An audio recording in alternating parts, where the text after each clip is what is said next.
Padre Celestial, te agradecemos por traernos aquí esta mañana para considerar la verdad de tu palabra. Te pedimos que resuelvas el problema que tenemos con la transmisión en vivo.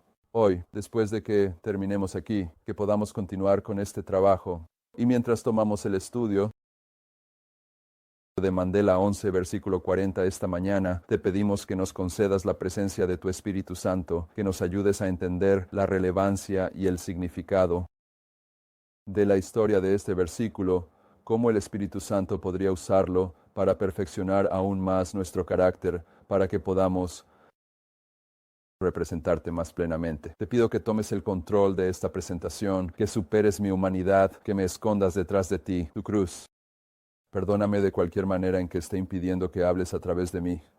Y prepárate los corazones y las mentes de aquellos que están escuchando estas cosas para recibirlas como tú lo deseas. En el nombre de Jesús, amén.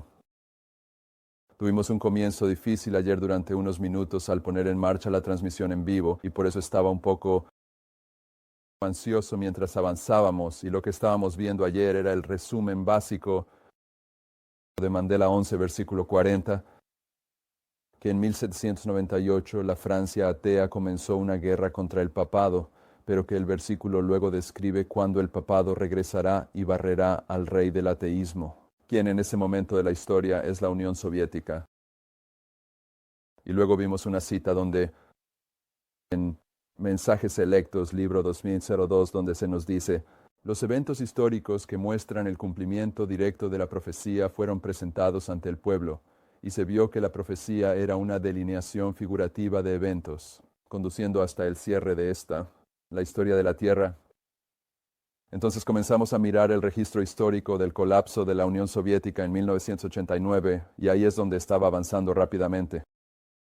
Si tienes esas notas, una de las cosas que quieres observar mientras revisas es con qué frecuencia. Estos autores seculares extraerían palabras directamente de las 51 palabras que están en el verso 40 para describir esta historia del verso 40. No es un accidente que esto haya ocurrido.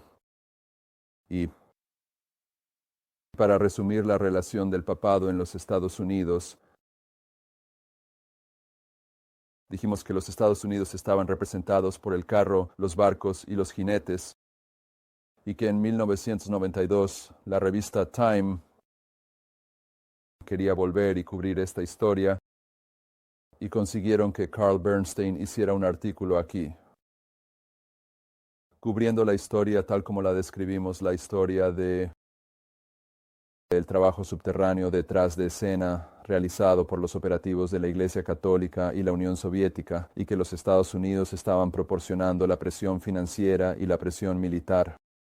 Y cuando Bernstein escribió este artículo, entendió que esta era la historia más grande que había cubierto, así que siguió adelante y escribió este libro. Y no he visto esta entrevista de Larry King por bastante tiempo, pero en ella una de las cosas que siempre me asombra es que cuando va a entrevistar a Carl Bernstein sobre este libro y contar parte de la historia, eso confirmará la historia que estamos identificando. Pero hay un punto, y olvido exactamente cuál es, pero lo descubriremos en un momento, donde él lo identifica. Cuando se lanzó este libro, se lanzó en 11 idiomas simultáneamente. Creo que fueron 11, tal vez sea 6. Mi mente está confusa sobre eso. Pero si alguna vez has trabajado en publicar un libro es una cosa, pero tenerlo traducido simultáneamente a varios idiomas y que todos se publiquen al mismo tiempo, para mí eso siempre fue significativo, porque es esta historia por la que los adventistas del séptimo día van a ser responsables. Entender en términos del tiempo del fin, el aumento del conocimiento, el hombre del cepillo de tierra viniendo y comenzando su trabajo. Así que puedes ver que cuando los historiadores comenzaron a elaborar sobre esta historia, quizás uno de los libros más significativos cuando fue lanzado donde los adventistas en varios idiomas diferentes podían obtenerlo. Así que vamos a mirar esto y lo cortamos, porque hacia el final de la entrevista se adentra en áreas que no necesitamos ver. Ahora desde Nueva York. Oh, aquí está, Larry King. Buenas noches, buen programa esta noche. Valentino y Carl Maples-Trump más tarde pasarán la primera media hora con uno de los mejores en el negocio, Carl Bernstein, el periodista galardonado que, junto con su antiguo compañero Bob Woodward, cambió el rostro del periodismo estadounidense. Con todos los hombres del presidente y su cobertura de Watergate, ahora tenemos un nuevo libro, Su Santidad, de Doubleday. Ahí ves su portada. Fue coescrito con el señor Politi, un periodista italiano. ¿Cómo surgió eso? Marco, Politi. Políticos. Bueno, este es un libro que realmente es biografía y al mismo tiempo es historia y la historia secreta de los Antics. No tengo un trasfondo católico ampliamente conocido como cristiano. Pensé que realmente necesitaba un colaborador que diera contexto a la información que estaba obteniendo. Así que esto era tu proyecto y fuiste a él. Exactamente. ¿Y para ustedes dos fue difícil? ¿Estás acostumbrado a eso? Quiero decir, estoy acostumbrado y fue una experiencia maravillosa en el sentido de que Marco aporta una dimensión a este libro, una sensibilidad europea y un entendimiento de la historia del papado y el Vaticano que yo simplemente no tengo. ¿Quién hizo qué parte de la escritura? ¿Cómo? Yo terminé uniéndolo todo, pero él redactó algunas secciones. La última parte del libro es en gran medida responsabilidad de él, en la que ves al Papa en aislamiento en los años de declive de su vida. Quizás todavía estoy. ¿Es esta la primera? Es la primera biografía que realmente te dice lo que ha hecho y cómo ha sido el gran líder de nuestro tiempo. ¿Cómo hiciste tú, que estás tan asociado con otras cosas, para hacer una biografía de la que Bob Woodward dijo en su libro? Ella siempre está iluminada. Bueno, es sobre poder. En todos mis libros es sobre el poder y el ejercicio del poder. Hice un artículo en la revista Time diciendo que el Papa Juan Pablo II y Ronald Reagan habían colaborado secretamente para mantener viva la solidaridad del movimiento laboral Solidaridad en Polonia después de la imposición de la ley marcial. Este fue el punto de inflexión y el gran evento al final de la Guerra Fría. Para mi asombro, Gorbachov escribió una respuesta a mi artículo. Nueva York, diciendo que sí. Y sin esto ninguno de los eventos en Europa del Este habría ocurrido. Y en ese momento dije que mi sentido intuitivo de este hombre es una cosa, pero esta es realmente la gran historia del tiempo. ¿Intentaste que eso fuera un sí? No lo conseguí, pero viajamos con él. Marco ha viajado años, lo cual es otra dimensión que Marco aporta a este libro. Pero realmente, habla con las personas más cercanas, acceso a documentos secretos marcados, particularmente en Washington. Detallando las visitas de la relación secreta realizadas por el director de la CIA, Casey, el Papa, el embajador especial Vernon Walters visita cada 6 meses. Totalmente secreto. Secretos. Sí, algunos de ellos habla sobre cómo el Papa examinó fotos satelitales que mostraban despliegues de tropas soviéticas. Compartimos toda nuestra inteligencia más importante con el Papa, particularmente sobre Polonia, que era el eje de el comunismo, la Unión Soviética. Marco puede ser más capaz de responder esto, pero te lo preguntaré a ti. ¿Por qué no el Papa? Hace entrevistas. Creo que sienten que están por encima de eso. Creo que esa es una razón suficientemente buena. Ocasionalmente hablarán con un cardenal. Sí. Este Papa es el Papa más consciente de los medios que ha existido. Ha escrito un libro. Él presenta la versión de los eventos que quiere que se presente. Y ha hecho entrevistas. Hace entrevistas en las que le envían las preguntas y luego lo publica como un libro más tarde. Todos deberíamos poder hacer entrevistas así. ¿Como Bob? Sí, exactamente. ¿No es una mala jugada? De acuerdo. ¿Papá? Sí. No es una mala. Gran estudio en contradicción. Si pudiéramos argumentar que dentro de la Iglesia es uno de los más conservadores, fuera es un socialista, es anticapitalismo, está en contra del gran dinero, piensa que deberíamos compartir la riqueza, etc. ¿Son dos personas? Él es más que nada un hombre de contradicción. Se siente muy cercano a las mujeres y al mismo tiempo tiene una relación tormentosa, obviamente con toda la humanidad femenina. Tiene enormes problemas con las mujeres en su iglesia, se están yendo. Las monjas están enojadas con él por no darles un papel más importante en la iglesia. Él es dogmático, conservador, un humanista, liberal. No podemos encontrar muchos en los Estados Unidos. Hay muy pocos, en ningún lado. ¿Cómo lo explicas? Debes volver y explicarlo. Bueno, creo que tienes que mirar sus porciones. Bajo la ocupación nazi, y luego bajo los comunistas y católicos, que era un catolicismo que no fue tocado por el catolicismo occidental. Creo que lo importante para entender sobre este hombre es que él cree que está divinamente inspirado. Él es un místico. Esa es la otra clave sobre él. Él es un verdadero místico. Reza 6, 8 horas al día, acostado en el suelo, con los brazos extendidos como si estuviera en la cruz. Aquí, vamos. Él cree en las apariciones de la Virgen. Su propia vida ha sido salvada por la Virgen de Fátima. Así que busca y actúa según lo que él cree que es inspiración divina. Y esto fue particularmente cierto en su lucha con los comunistas y especialmente cierto al decidir que él y Ronald Reagan podían trabajar juntos. Ahí es donde el humano está luchando. Bueno, creo que el humanismo proviene de su interpretación de la voluntad de Dios. Creo que es más que solo opresores. Él es alguien que cree que es un gran defensor de los derechos humanos y los valores universales. Aunque hay mujeres que dirían que la era de los derechos humanos, dejando de lado el aborto.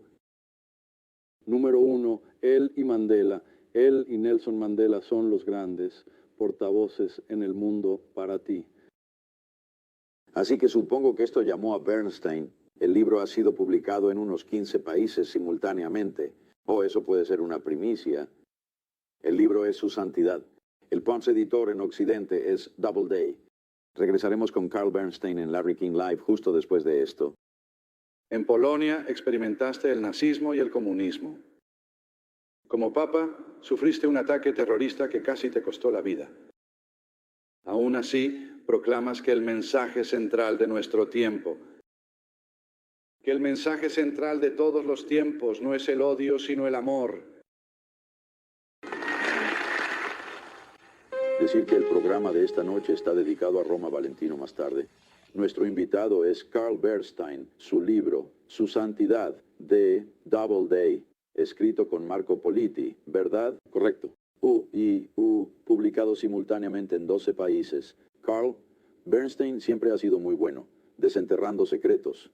Encuentra uno grande en este libro, ¿cuál es? Bueno, el mayor secreto de Estados Unidos al final de la Guerra Fría fue que gastó $50 millones para que la CIA mantuviera viva a Solidaridad de manera clandestina después de que la ley marcial fuera impuesta por los comunistas. Y fui a Bob Gates, quien había sido asistente del director Bill Casey y luego director C de la CIA, y le dije cómo se mantuvo este secreto, porque si se hubiera revelado, habría sido devastador, y toda la Guerra Fría podría haber resultado de manera diferente. Y me miró y dijo, los buenos secretos se mantienen, los malos secretos se filtran. Y este era nuestro gran secreto. ¿Y el Papa está involucrado? Y el Papa estaba al tanto de ello. Se lo dijeron el presidente Reagan, Casey durante sus visitas y Walter sobre este apoyo a Solidaridad. Él dio su propio apoyo financiero a Solidaridad. Pero lo que realmente sucedió es que Casey y el Papa participaron en lo que Casey llamó un diálogo geoestratégico. Él venía a Roma, primero en sus visitas cuando viajaba por el mundo, y venía a ver al Papa y discutían, particularmente lo que estaba sucediendo con la Unión Soviética, lo que estaba pasando con el liderazgo soviético, lo que ocurría en Centroamérica donde el Papa y la administración Reagan estaban muy alineados. De hecho, Oliver North dio dinero ilegalmente a sacerdotes en Nicaragua. Así que esta fue una alianza bastante diferente a cualquier cosa que hubiera sucedido antes. ¿Fue una historia difícil de trabajar? Sí, porque era una institución con la que no estaba familiarizado. y al mismo tiempo, sabes, creo que la gente dice la verdad. La gente quiere decir la verdad. Y si eres un buen oyente y vas a verlos y saben que no tienes ideas preconcebidas sobre lo que vas a escribir, excepto lo que descubres que es la verdad, aprendes grandes cosas. ¿Qué te sorprendió más sobre el Papa? La mayor sorpresa sobre esta alianza secreta para mí, la mayor sorpresa sobre el Papa fue su misticismo. Pero la mayor sorpresa sobre la alianza secreta, creo, fue el hecho de que el Papa fue el factor crucial en nuestra introducción de misiles de crucero en Europa. Como me dijo un subsecretario de Estado, los obispos estadounidenses, los obispos europeos estaban todos en contra del despliegue de esos misiles, que eran el aspecto crucial de la estrategia estadounidense en el aumento de la defensa de Reagan. Y como me dijo el subsecretario, dijo, si el Papa se hubiera levantado un domingo y hubiera dicho, no queremos misiles de crucero en uno de los países católicos de Europa, esto habría sido el fin del despliegue de misiles de crucero.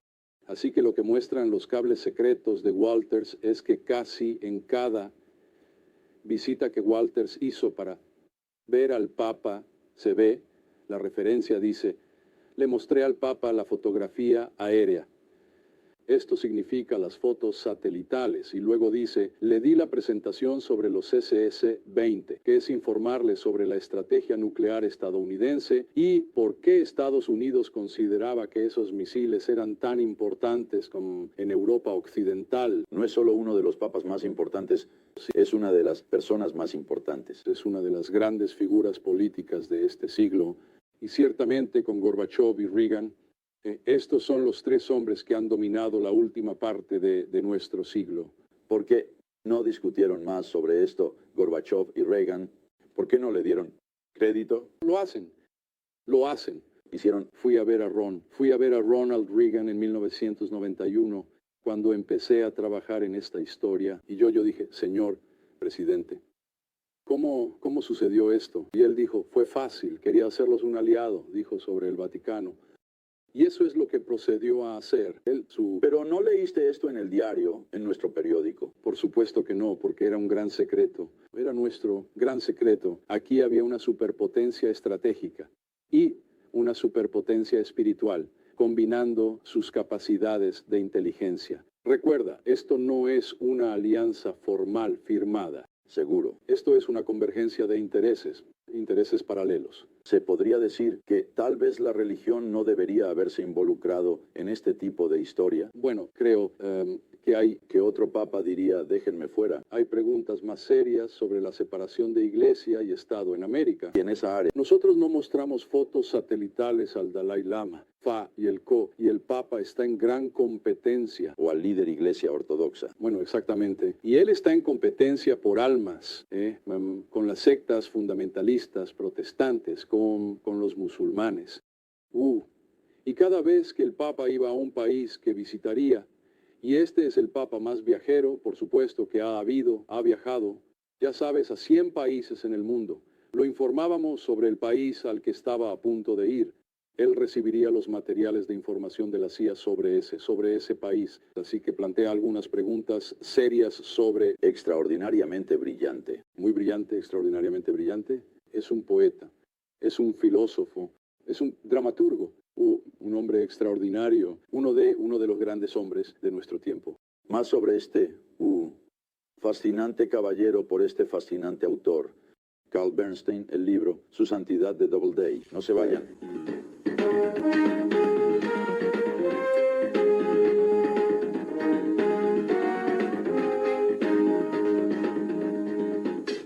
Un poco atrás, el libro Su Santidad, un poco atrás. ¿Cómo llegó el Papa Juan Pablo II a ser Papa? Bueno, su predecesor murió después de 33 días. ¿Cuánto tiempo ha sido Papa? Ha sido Papa desde 1978, así que ha sido Papa.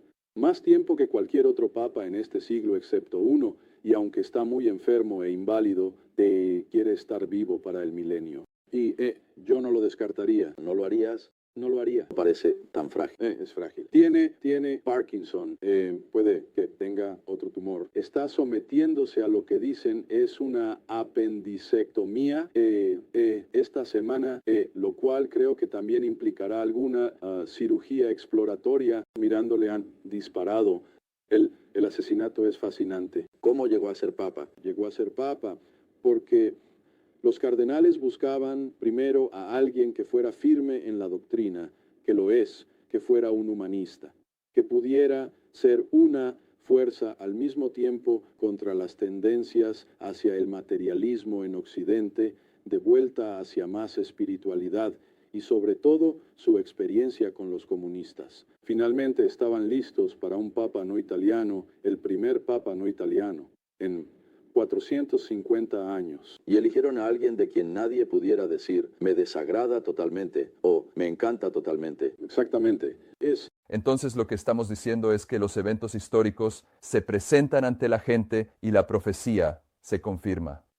Y lo que estamos sugiriendo está representado en Daniel 11:40 y ha sido confirmado de manera clara y contundente por los historiadores de nuestro periodo de tiempo. Hace unas 3 semanas, 4 semanas, dedicaron un par de estatuas en Polonia, una del Papa y otra de Reagan. Simplemente no se puede ignorar el hecho de que esto fue la mayor historia del siglo pasado y que esto es un cumplimiento del libro de Daniel. Y es del libro de Daniel que Dios marca el tiempo del fin y el aumento del conocimiento. Así que vamos a cambiar de tema ahora. Todavía tratando con Daniel 11:40 y vamos a comenzar en la página 1 de nuestras notas. Parecía que... antes de que yo... sabía que había algo que quería decir. Sabes, en algún momento del servicio de adoración pasado hemos mencionado Daniel 11:30, lo hemos tratado un poco. Y el versículo 30 de Daniel 11 es el final de la historia de la Roma pagana y la transición a la Roma papal. Y hemos visto lo que Uriah Smith dijo al respecto. Y la Roma pagana está llegando a una conclusión en Daniel 11:30. Y lo que marca el final de la Roma pagana siendo el tema principal en este pasaje es cuando tiene inteligencia con aquellos que abandonaron el pacto santo, aquellos que abandonaron el pacto santo siendo el papado. Y espero que hayas visto que la forma en que se llevó a cabo la alianza secreta es por la Agencia Central de Inteligencia. Y estaban teniendo inteligencia con él, el hombre que ha abandonado el pacto santo. Y a partir de este punto, en el pasaje, entonces él, el Papa, se convierte en punto de referencia, el papado. Esto es digno de mención porque a medida que avanzamos en este estudio, la hermana White va a citar los versículos 30 al 36 en conexión con el cumplimiento final de Daniel 11 y dirá escenas similares a las descritas en estas palabras. Versículos 30 al 36 se repetirán en los versículos 40 al 45. Así que esta confirmación de la inteligencia entre los Estados Unidos y el Vaticano incluso usa la misma palabra, inteligencia, Agencia Central de Inteligencia. Así que ahora a nuestras notas. Llegaremos a esta repetición de la historia en algún momento en el futuro cercano. Educación 191 dice, la Biblia es su propio expositor. La Escritura debe compararse con la Escritura. El estudiante debe aprender a tratar de ver la palabra como un todo y ver la relación de sus partes. Debe adquirir un conocimiento de sus partes. Debe adquirir un conocimiento de su gran tema central, del propósito original de Dios para el mundo, del surgimiento de la gran controversia. Hay personas que luchan contra lo que estamos enseñando. Y uno de los argumentos es que su comprensión profética se basa en el libro, El conflicto de los siglos. Y si no está específicamente marcado en el libro el conflicto de los siglos, entonces es solo especulación por parte de estos hombres sobre lo que están diciendo. Pero el libro, el conflicto de los siglos, es absolutamente el libro de la verdad presente para la hora. No estoy minimizando eso. Pero el libro, el conflicto de los siglos, se basa en el principio de que el gran conflicto comenzó en el cielo con la rebelión de Lucifer y continúa hasta el final del asunto. Y el gran conflicto es mucho más amplio que simplemente el libro, el conflicto de los siglos. Y el estudiante debe adquirir un conocimiento de su gran tema central de la Biblia, del propósito original de Dios para el mundo, del surgimiento del gran conflicto y de la obra de la redención. Debe entender la naturaleza de los dos principios que están contendiendo por la supremacía y debe aprender a rastrear su funcionamiento a través de los registros de la historia y la profecía hasta la gran consumación. Debe ver cómo este conflicto entra en cada fase de la experiencia humana, como en cada acto de la vida él mismo revela uno u otro de los dos motivos antagónicos, y cómo, quiera o no, está decidiendo ahora mismo de qué lado del conflicto se encontrará. Así que queremos añadir un componente a nuestra consideración de Daniel 11:40-45, y ese componente es que este es el clímax de la gran controversia. Y porque este es el clímax de la gran controversia, estos versículos, al menos en el planeta Tierra, porque cuando llegas a Daniel 12:1, Miguel se levanta y la prueba humana se cierra. Este es el clímax de la gran controversia en términos de tiempo de prueba para los seres humanos. La última visión de Daniel, del capítulo 10 al 12, se sitúa en el contexto de la gran controversia y se hace así mediante el término Miguel. Y ves en tus notas, Miguel, significa ¿quién es como Dios? Así que cuando ves a Cristo representado como Miguel, eso significa quién es como Dios, y te está diciendo que cuando Cristo se presenta en las Escrituras como Miguel, hay una controversia en curso sobre quién es como Dios.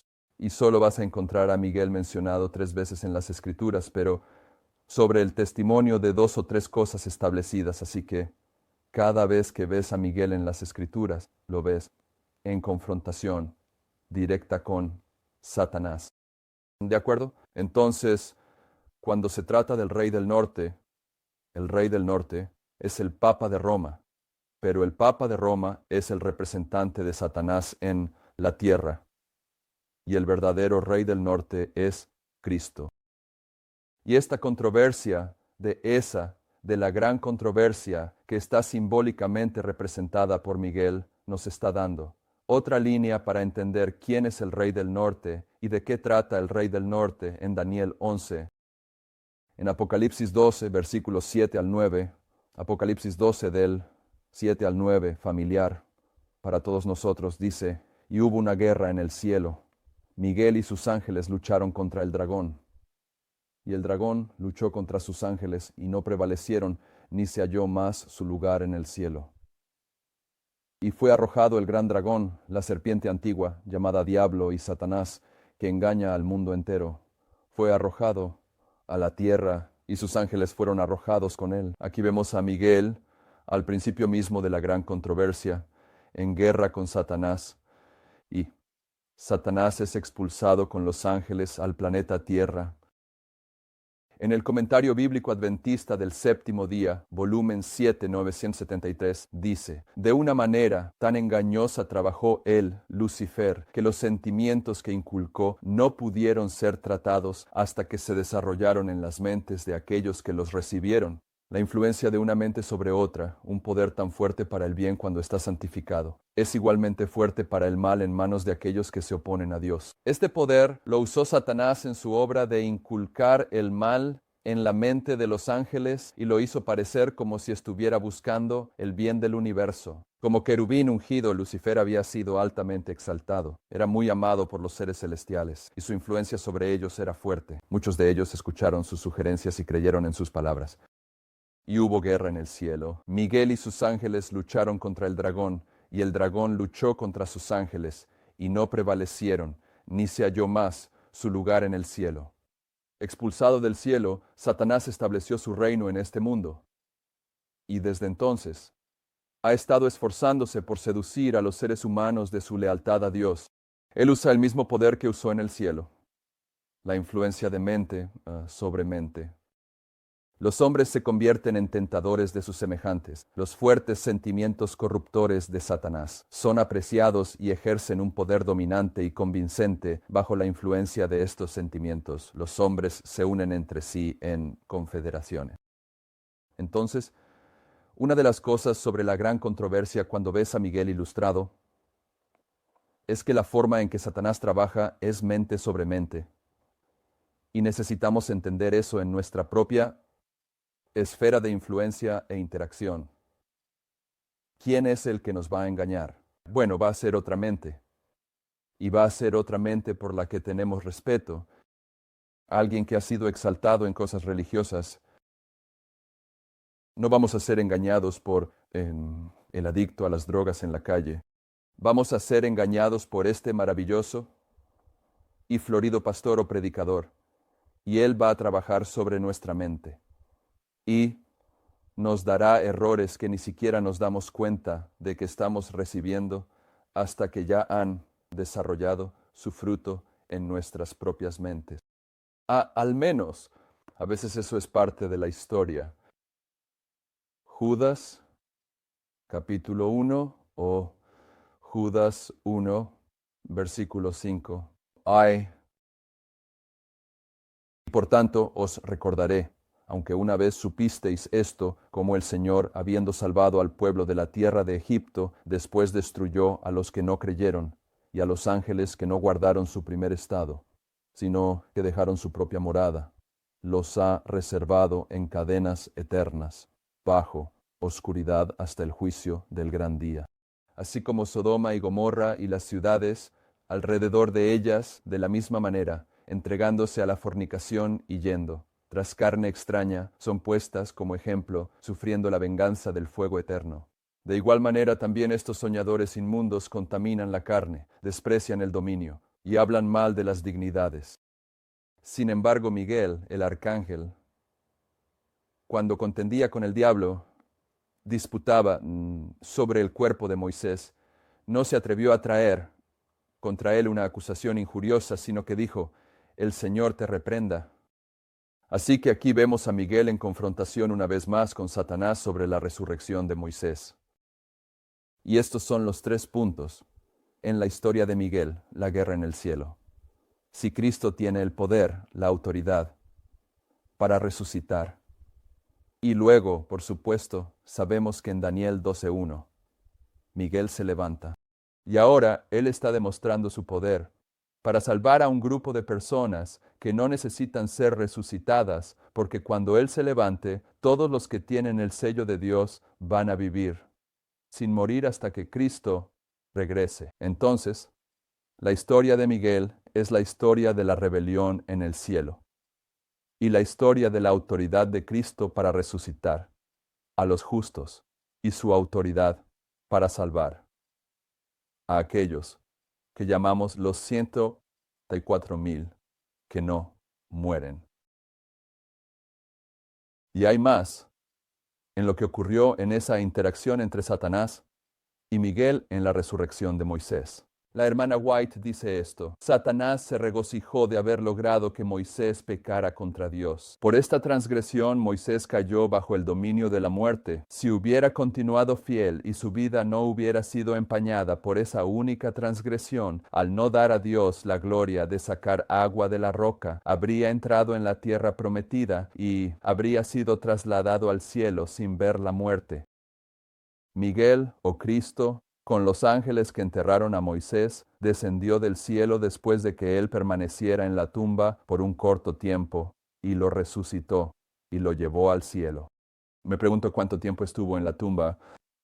No tengo idea.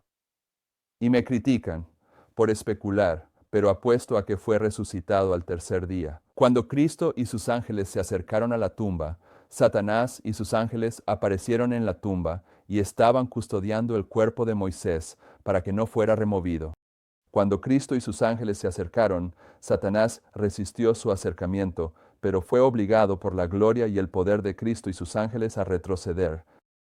Satanás reclamó el cuerpo de Moisés debido a su única transgresión, pero Cristo humildemente lo remitió a su Padre, diciendo, «El Señor te reprenda». Cristo le dijo a Satanás que sabía que Moisés se había arrepentido humildemente de este único error, y que no había mancha en su carácter, y que su nombre en el libro celestial de registros permanecía intachable. Entonces Cristo resucitó el cuerpo de Moisés que Satanás había reclamado. Entonces, cuando vemos a Miguel en las Escrituras, Miguel significa quien es como Dios, siempre está en confrontación con Satanás. Esta es la gran controversia, es el tema. De Cristo o Satanás, y el clímax de esta historia está en la última visión de Daniel. Y la última visión de Daniel alcanza su clímax en los últimos 6 versículos de Daniel 11. Entonces, esta verdad sobre la gran controversia acerca de Miguel tiene que ser uno de los componentes que consideres en tu comprensión de los últimos 6 versículos. En la última visión de Daniel, que son los capítulos 10 al 12, verás en el capítulo 10 una confrontación entre Miguel, tu príncipe, y el príncipe de Persia. Y esta palabra príncipe es zar. Significa un comandante militar. Lo verás definido allí.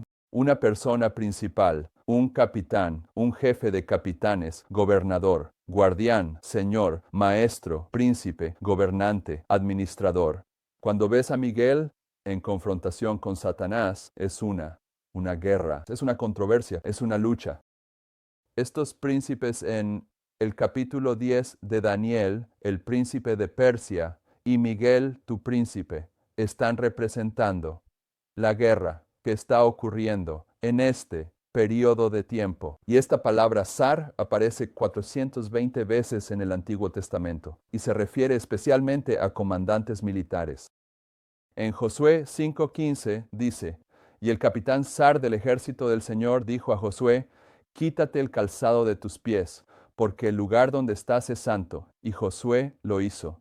Así que cuando vemos al príncipe de Persia y a Miguel, tu príncipe, en Daniel 10, está representando esta gran controversia, el argumento sobre quién es como Dios, y está representando esta guerra espiritual. La hermana White comenta sobre Daniel 10 y esta verdad. Ella cita los versículos 12 y 13 de Daniel 10. Leamos eso. Daniel 10. Daniel 10:12. Dice, entonces me dijo, no temas, Daniel, porque desde el primer día que dispusiste tu corazón para entender y humillarte ante tu Dios, tus palabras fueron oídas y yo he venido a causa de tus palabras. Pero el príncipe del reino de Persia se me opuso durante 21 días. Pero he aquí, Miguel, uno de los principales príncipes, vino para ayudarme y me quedé allí con el rey de Persia.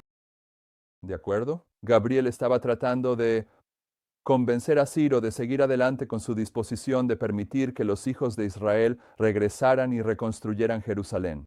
Ciro es el rey de Persia. Pero en el intento de Gabriel de dirigir la mente de Ciro, Satanás está allí, el príncipe de Persia, y tiene que lidiar con el príncipe de Persia, Satanás, y no puede prevalecer.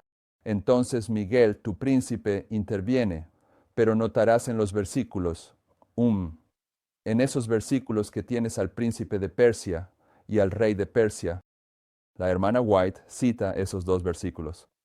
Y luego dice esto, por esto vemos que las agencias angelicales celestiales tienen que enfrentarse a obstáculos antes de que los propósitos de Dios se cumplan en su tiempo. El rey de Persia estaba controlado por el más alto de todos los ángeles malignos. ¿Quién es el más alto de todos los ángeles malignos? Satanás. Él se negó, al igual que Faraón, a obedecer la palabra del Señor. Gabriel declaró que él me resistió durante 21 días con sus representaciones contra los judíos. Pero Miguel vino en su ayuda, y luego permaneció con el rey de reyes de Persia, manteniendo el poder bajo control, dando buen consejo contra el mal consejo. Ángeles buenos y malos están participando en la planificación de Dios en su reino terrenal.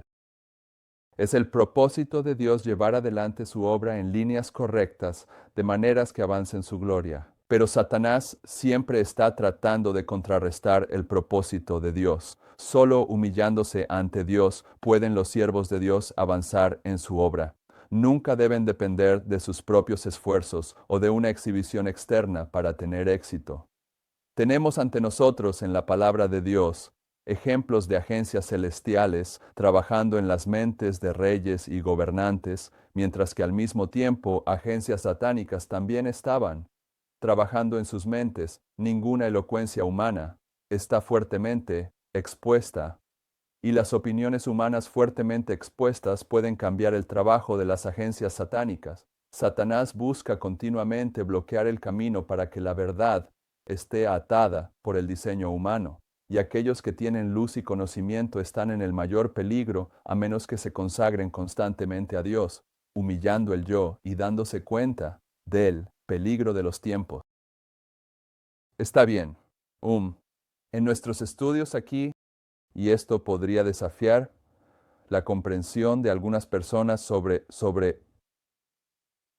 lo que enseñamos o cómo debes enseñar el mensaje, pero vamos a llegar al punto donde vamos a mirar Ezequiel 37. Y en Ezequiel 37 tienes dos mensajes.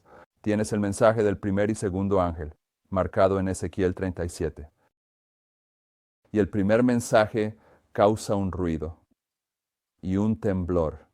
Así que vamos a llegar al momento en que miramos el mensaje del primer ángel de Ezequiel 37 y causa un ruido y un temblor. Y esta palabra ruido se traduce de esa manera, pero puede traducirse como la voz. ¿Está bien? El primer mensaje es la voz que clama en el desierto. Y esta voz, este primer mensaje en Ezequiel 37, causa un temblor, pero también une el cuerpo. Los huesos, los tendones, la carne, los une, pero no están vivos hasta que llega el segundo mensaje, el mensaje de los cuatro vientos. Así que cuando lleguemos a ese punto en nuestro estudio, vamos a incluir eso, porque el temblor es parte del mensaje profético. ¿De acuerdo? Cuando llega el primer mensaje, en 1989, cuando el hombre del cepillo de escasez comienza a barrer la basura, las costumbres y tradiciones, en el adventismo que están impidiendo que el pueblo de Dios vea que Daniel 11:40 se cumplió y que el Señor ahora está reuniendo a su pueblo para terminar la obra. Hay un temblor que ocurre en el adventismo, y el temblor es causado por aquellas personas que están resistiendo este mensaje. Así que una vez que este mensaje entró en la historia, ha habido ciertas personalidades en esta historia que se han opuesto a él y causa dolor a algunas personas. Si nombras a esos hombres y dices, este hombre hizo esto o este hombre hizo aquello.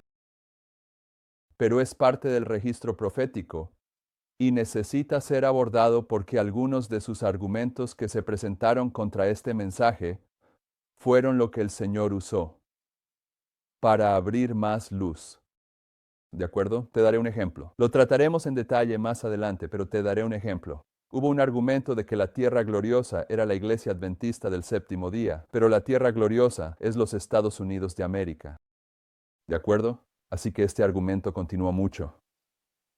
Y el Señor, al buscar ser claro sobre que la tierra gloriosa es los Estados Unidos de América, Él reveló el hecho de que la Roma pagana, cuando tomó el control del mundo, tuvo que conquistar 3 áreas geográficas. Y cuando la Roma papal tomó el control del mundo, tuvo que eliminar 3 áreas geográficas. Since, cuando Roma moderna en Daniel 11:40-45 toma control del mundo. Esos obstáculos son áreas geográficas. Esta verdad no habría sido reconocida si nadie hubiera dicho, oye, la tierra gloriosa es la iglesia adventista del séptimo día. La tierra gloriosa es la iglesia adventista del séptimo día. Este argumento falso fue utilizado por el león de la tribu de Judá para llevar a los estudiantes de profecía a profundizar en su estudio de la palabra de Dios para reconocer uno de los argumentos en contra de eso. Ese no es el único argumento en contra de esa falsa enseñanza, pero cuando reconoces ese argumento, entonces reconoces algo que no se había reconocido antes. ¿Y qué es eso? Job, pensarías que este grupo lo sabría. ¿Qué es eso que acabo de explicarles? ¿Perdón? ¿Tierra gloriosa? Discutíamos la tierra gloriosa. La defensa de que la tierra gloriosa era Repetir historia. la repetición de la historia cerca. Aplicación triple de la profecía. Roma pagana, Roma papal, Roma moderna. Y de repente puedes ver a Elías primero, Juan el Bautista Elías segundo y Elías tercero al final del mundo. La aplicación triple de la profecía te permite ver que si el primer ay es el Islam y el segundo ay es el Islam, entonces el tercer ay es el Islam.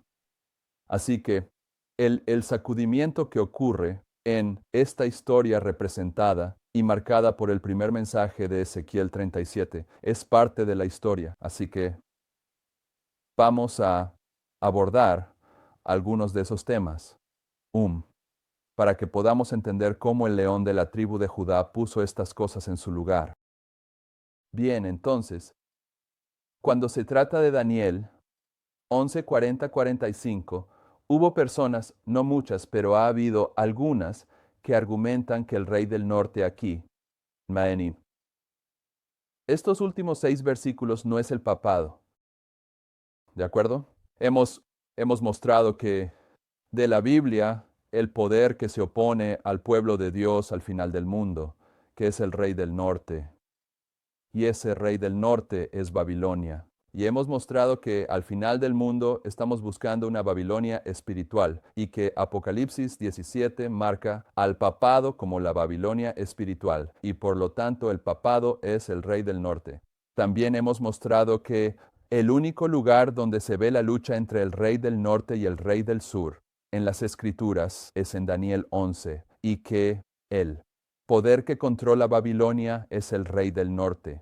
Así que hemos estado presentando algunos argumentos para identificar que el rey del norte es el papado. También hemos mostrado que en el versículo 31, cuando se coloca la abominación desoladora, en 5:38, que esto es el papado, y que no hay un cambio gramatical del versículo 31 al 40 que te permita identificar a un rey diferente al papado. Pero lo que queremos añadir a eso ahora es que leímos una cita. La primera cita que leímos esta mañana, omití la última oración de la cita, de mensajes selectos. Libro 2, página 102, creo. La última oración de esa cita dice: está en la página 3 de tus notas de ayer. Las escenas relacionadas con la obra del hombre de pecado son las últimas características claramente reveladas en la historia de esta tierra. Entonces, cuando entendemos que los últimos 6 versículos de Daniel 11 son las últimas escenas de la historia de la tierra, entonces esperas ver al hombre de pecado retratado en esas escenas. Por lo tanto, identificar al rey del norte como el papado está en acuerdo con ese pasaje. Pero también cuando entiendes que el clímax de la historia de Miguel en las Escrituras está en la última visión de Daniel, y entiendes que Miguel es la controversia sobre quién es como Dios, entonces ves que esta controversia debería estar en estos versículos que conducen a que Miguel se levante. Y en la página 3 de tus notas, y yo no voy a repasar todo esto, voy a cerrar esto, haciendo un punto, y luego retomaremos nuestras notas mañana justo aquí en la página 3. Pero en Isaías 14, versículo 12, dice: ¿Cómo caíste del cielo, oh lucero, hijo de la mañana? ¿Cuándo cayó del cielo?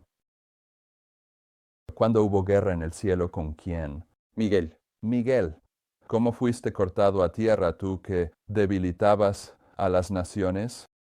Porque tú has dicho en tu corazón: subiré al cielo. Recuerda, el torbellino en el versículo 40, el poderoso barrido, significa ascender. Cuando el papado está barriendo la Unión Soviética en 1989, está comenzando su ascenso al trono de la tierra, y ascender es una característica del papado y de Satanás. La hermana White nos dice que los protestantes de los Estados Unidos van a restaurar la ascendencia perdida del hombre de pecado.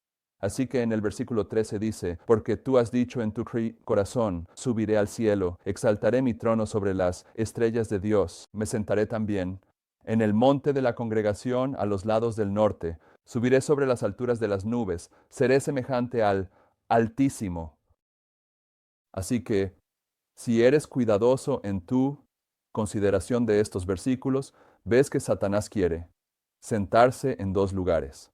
Quiere exaltar su trono sobre las estrellas de Dios, pero él también se sentará, está bien, me sentaré también en el monte de la congregación. Satanás quiere sentarse en el trono político de Dios y quiere sentarse en su trono religioso, la iglesia, y su iglesia es el monte de la congregación, que está a los lados del norte. Y si vas al Salmo 48, el Salmo 48 nos dice qué son los lados del norte. En el versículo 1 dice, grande es el Señor, y digno de ser alabado en la ciudad de nuestro Dios, en el monte de su santidad. Hermosa en su elevación, el gozo de toda la tierra es el monte Sión, a los lados del norte. ¿De acuerdo? El rey que se sienta en el monte Sión es Dios. Pero, ¿quién quiere sentarse allí? Satanás. Satanás quiere falsificar a Dios. Entonces, ¿quién? ¿Qué? ¿De qué trata la falsificación? En este sentido, es un falso rey del norte, los lados del norte. Entonces, cuando entiendes que Satanás está falsificando al rey del norte y vuelves a Daniel 11:40-45 y te preguntas, ¿quién es el rey del norte? Tienes otra línea de razonamiento para identificar al rey del norte como Satanás. Y si vuelves a tus notas ahora en la página 3, dice, la determinación del anticristo de continuar la rebelión que comenzó en el cielo seguirá operando en los hijos de desobediencia. ¿Quién es el anticristo de la profecía bíblica? Es él, todos acaban de decir el papado, pero ¿es eso lo que ella está diciendo aquí? Satanás. La determinación del anticristo de llevar a cabo la rebelión que comenzó en el cielo. Mira, Satanás y el Papa, términos intercambiables. Cuando ves al anticristo, tienes que determinar por el contexto si se está hablando del papado o de Satanás. Este anticristo aquí, este es el que causó la rebelión en el cielo. ¿Pero qué quiere hacer? ¿Qué quiere hacer Lucifer? ¿Quiere estar sentado en los lados del norte? ¿Quiere ser el rey del norte? Satanás quiere ser el rey del norte. ¿Cómo logra eso? Siguiente cita. Para asegurar ganancias y honores mundanos, la iglesia fue llevada a buscar el favor y el apoyo de los grandes hombres de la tierra. Habiendo así rechazado a Cristo, fue inducida a rendir lealtad al representante de Satanás, el obispo de Roma. Entonces, si el obispo de Roma es el anticristo y Satanás es el anticristo y Satanás quiere ser el falso rey del norte, ¿qué quiere ser el papa? El falso rey del norte. Este es otro argumento. Para identificar quién es el rey del norte en los últimos 6 versículos de Daniel 11, pero debe entenderse en el contexto de lo que trata la última visión de Daniel. ¿De qué trata la última visión de Daniel? Desde Daniel 10 hasta Daniel 12. ¿Quién está allí? ¿Miguel? Se trata de Miguel. Se trata de la gran controversia. ¿Quién es como Dios? ¿Es Satanás o es Cristo?